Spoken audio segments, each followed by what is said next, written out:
cette semaine, elle s'est bien passée.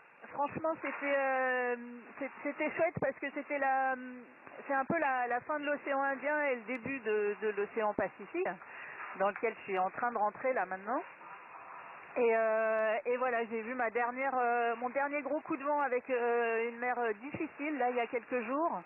Et puis, juste avant le passage du Cap Lewin, ça a commencé à se calmer. L'état de la mer est devenu beaucoup plus praticable et beaucoup plus agréable, même si je continue d'être secouée et ça va encore très vite. Mais c'est juste plus du tout l'enfer que ça a été pendant plusieurs semaines, là.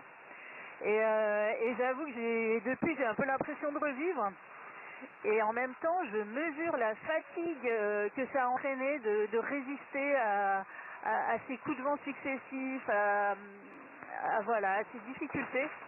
Et du coup, là, je suis dans une phase un peu entre deux où je souffle un peu, je vois que je suis bien crevée et j'essaie de respirer un maximum parce que voilà, il y a une phase compliquée à venir derrière.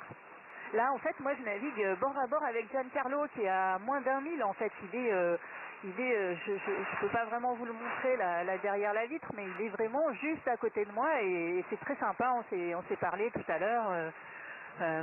Voilà, on a l'impression d'être en régate.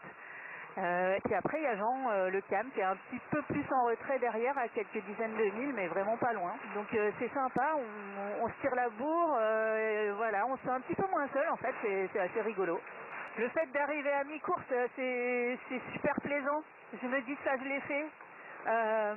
Parce que, bon, bah, c'est long, hein, c'est quasiment 40 jours de navigation, c'est vraiment long, dont une partie qui a été difficile. Mais je me dis, voilà, ça c'est fait, et maintenant, à chaque jour, eh ben, je pourrais me dire que le temps qui me reste sera plus court que le temps passé. Merci, ciao, bonne semaine.